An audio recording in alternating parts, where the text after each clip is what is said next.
Cianjur gitu. Kemudian guru-guru kami juga banyak dari Cianjur, dan para pekerja di rumah itu banyak dari Cianjur.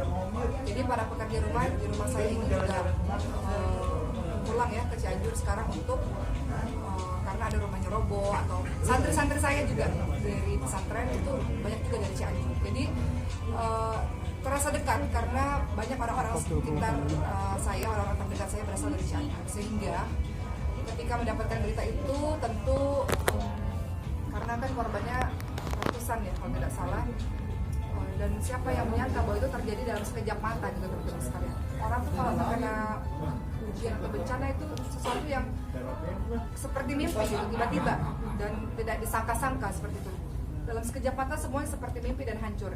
Jadi kalau untuk saya pribadi tentu menunjukkan keprihatinan yang sangat luar biasa atas kejadian ini, dan hanya bisa berdoa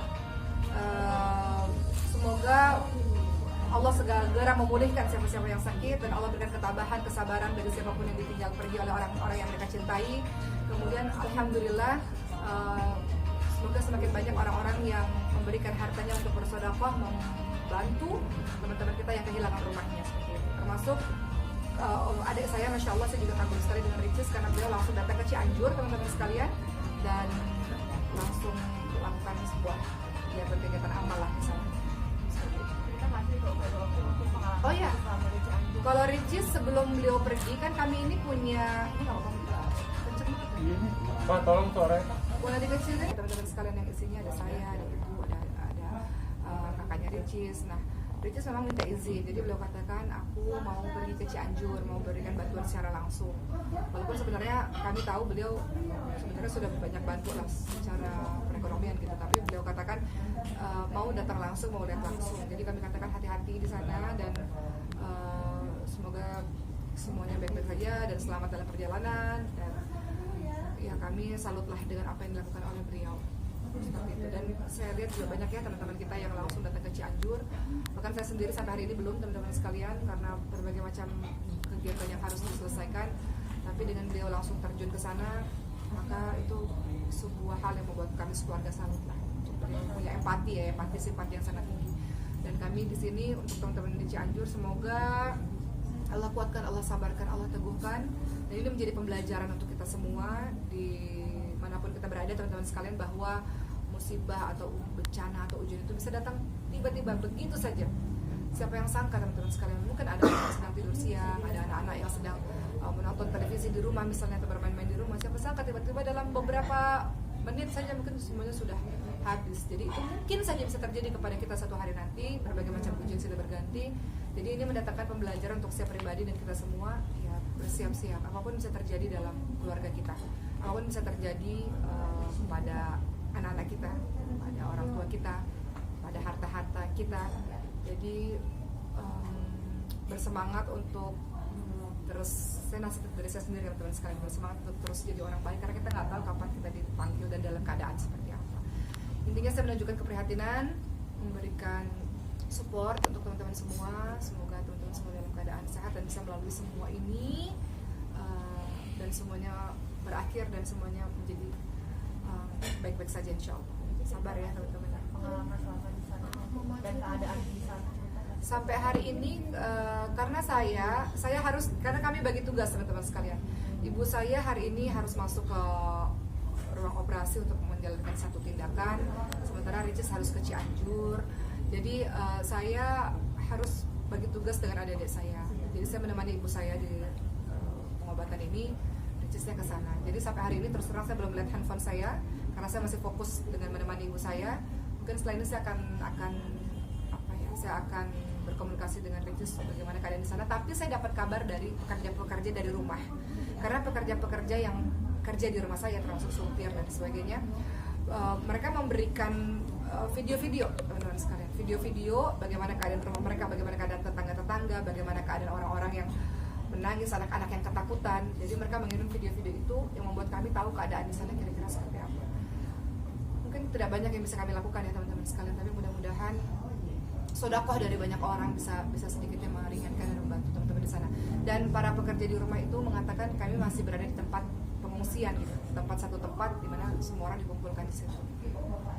Ya begitulah teman-teman teman-teman sekalian, pembelajaran buat kita. Mudah-mudahan kita lebih jadi orang yang waspada bahwa mungkin saja satu waktu kita mengalami hal ini. Saat Ricis ke sana atau Moana sendiri doang atau sama? Oh, saya nggak tahu Mbak, kita belum ngobrol. Tapi teman-teman sekalian, saya teringat ya kejadian di Cianjur ini, saya teringat ketika beberapa tahun yang lalu kejadian di Palu. Di Palu itu pernah terjadi tsunami, teman-teman sekalian. Saya pernah ceramah di satu mall yang bersebelahan dengan pantai. Dan pada saat itu saya datang ke mall tersebut untuk memberikan sedekah dari berbagai macam kota. Enggak. Saya ulang ceritanya teman-teman sekalian. Jadi cerita di Cianjur ini sama seperti beberapa tahun yang lalu ketika saya ceramah di Palu, karena Palu pernah terjadi bencana tsunami. Saya ceramah di satu mall di samping pantai, dan di mall tersebut kami ini menerima sedekah dari banyak orang karena pada saat itu ada kota lain yang terdampak atau terkena bencana. Jadi kami berikan sedekah kepada kota lain. Siapa sangka sebulan setelah itu ternyata Palu yang kena, teman-teman sekalian. Palu yang tsunami, dan mall yang saya ceramah di situ air masuk ke situ. Dan saya datang ke situ lagi bukan untuk menerima sedekah dari orang Palu, melainkan kami menghantarkan sedekah dari kota yang lain untuk Palu. Artinya apa? Hari ini mungkin kita membantu orang lain, teman-teman sekalian, tapi mungkin besok bisa jadi kita akan dibantu oleh orang tersebut, dan itu selalu seperti itu. Dan saya juga punya pengalaman, teman-teman sekalian, ceramah pada saat itu gempa. Itu dinding-dinding udah retak-retak, teman-teman sekalian, sehingga di situ saya belajar bahwa berbagai macam ujian itu datang tanpa kita duga sebelumnya. Sehingga ya setiap waktu sebenarnya persiapan kita untuk menuju kepada Allah. Mungkin terdengar bagi sebagian orang terdengar gitu, tapi bagi saya yang sudah mengalami itu berkali-kali, dalam artian saya lagi menjalankan tugas, ada hal-hal seperti itu, atau kadang-kadang kita naik pesawatnya kadang-kadang saya berpikir kayaknya akhir hidup saya mungkin di sini apa ya gitu. Jadi Cianjur ini mendatangkan pembelajaran besar buat kita semua bahwa itu terjadi, khususnya untuk warga Jakarta itu sangat dekat sekali dengan kita, mungkin cuma 4 jam perjalanan atau 5 jam perjalanan dengan mobil gitu, teman-teman sekalian. Jadi kita waspada dan kita senantiasa mendoakan saudara-saudara kita yang ada di Cianjur tetap kuat dan tabah dalam menghadapi ini semua. Insya Allah selalu ada pelangi di setiap hujan badai, insya Allah.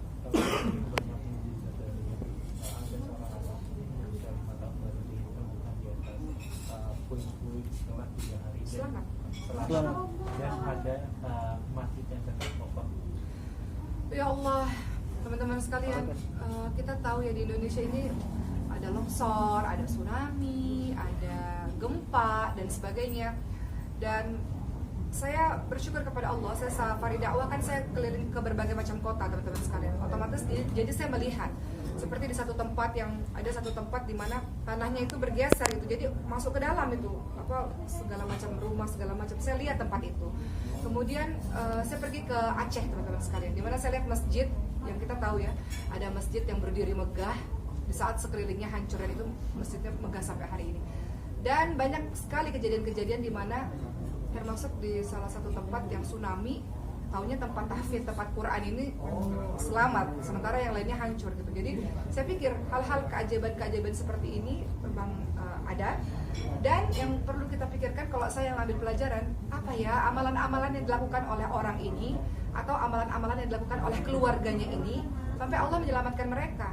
Karena ini kita saksikan berkali-kali kan teman-teman sekalian, bagaimana Allah menyelamatkan tempat ibadah, bagaimana Allah menyelamatkan tempat pembelajaran Quran misalnya, bagaimana Allah menyelamatkan seorang anak misalnya. Itu bukan tiba-tiba saja, pasti ada satu amalan yang dilakukan oleh orang-orang tersebut. Wallahu a'lam, mungkin salah satunya ada amalan sedekah. Seperti yang kita tahu, sedekah ini menolak bencana, teman-teman sekalian. Dan itu sangat nyata, dalam artian amalan-amalan baik yang kita lakukan dalam kehidupan sehari-hari itu bisa menolong kita dalam keadaan yang orang lain mungkin nggak bisa tolong, orang lain mungkin menyangkanya kita sudah tiada, tapi Allah bisa tolong kita karena amalan kita sendiri.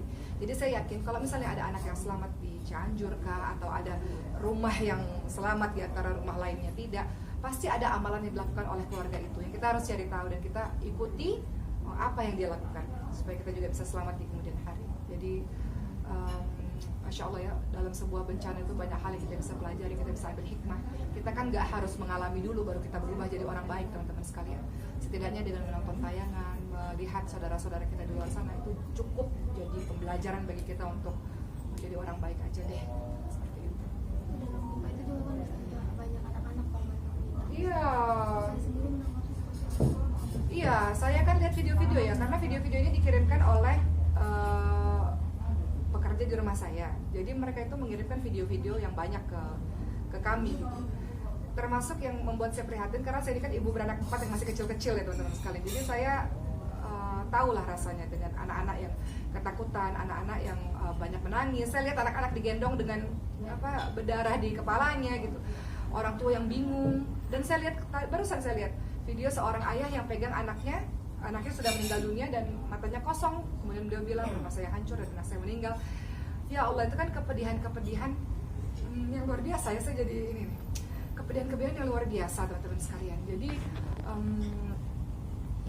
saya nggak tahu apa yang harus saya katakan selain kita berdoa bersama-sama untuk warga Cianjur. Yang saya bilang mungkin saja suatu hari nanti kita pun giliran yang mengalami hal itu, wallahu a'lam. Dan saya juga mengucapkan terima kasih juga, walaupun saya bukan siapa-siapa, tapi saya kan mengucapkan terima kasih pada banyak orang-orang baik yang datang dengan sodakohnya, yang datang dengan tenaganya untuk membantu. Masya Allah, orang Indonesia ini baik-baik ya, empatinya luar biasa sehingga mereka tergerak untuk membantu banyak saudara-saudara kita di Cianjur. Jadi kesedihan Cianjur itu bukan kesedihan orang Cianjur aja, ini kesedihan seluruh orang di Indonesia. Terus tentu saja ada juga seorang anak yang berusaha untuk menahan bangunan yang jatuh untuk menyelamatkan teman, tapi dia juga jadi meninggal. Tapi anak temannya meninggal. Dalam setiap bencana atau musibah itu kan ada berbagai macam cerita di baliknya ya teman-teman sekalian. Saya pernah datang ke satu daerah di daerah timur, itu terjadi longsor. Jadi pada saat saya ceramah, saya dengar berita itu dan saya lewat tempat itu. Jadi sebelum saya menjawab pertanyaan yang di Cianjur ini, jadi ada seorang anak yang turut meninggal bersama ibunya karena ibunya melindungi sang anak itu. Termasuk cerita di Cianjur, ada seorang anak yang berusaha untuk menyelamatkan temannya dan kemudian akhirnya kedua-duanya harus meninggal dunia. Tidak semua orang ya punya kepedulian tinggi untuk melindungi temannya. Itu banyak, tapi kita lihat banyak seorang ibu melindungi anaknya, seorang teman melindungi teman-teman lainnya. Tapi apapun itu yang terjadi, kita hanya bisa berdoa semoga beliau-beliau ini kan meninggal dunia dalam keadaan terkena musibah ya teman-teman sekalian. Mudah-mudahan Allah anugerahi matinya mati dalam keadaan husnul khatimah, mati dalam keadaan baik. Kalau ada orang-orang yang terkena musibah, ada wabah penyakit kah, atau longsor kah, atau yang lain-lain kah, itu tergolong mati syahid. Jadi mudah-mudahan Allah anugerahi kematian ini kematian yang baik dan hidup yang bahagia di surga Allah. Yang paling penting adalah orang-orang yang ditinggalkan ini yang paling penting teman-teman sekalian. Karena orang-orang yang ditinggalkan ini dalam kedukaan yang luar biasa. Karena mereka kehilangan jiwa, kehilangan orang-orang yang mereka cintai, kehilangan harta, ya kan? Dan mungkin juga sakit. Jadi saya teringat Nabi Ayub alaihissalam. Menurut saya cerita kisah ini. Kadang-kadang kalau saya sedih teman-teman sekalian, ataupun ada teman-teman yang sedih, saya selalu ceritakan kisah Nabi Ayub alaihissalam. Nabi Ayub alaihissalam itu dikasih bahagia puluhan tahun, dikasih sehat, anak-anak yang sehat, dikasih harta. Lalu Allah uji semuanya dalam sekejap mata.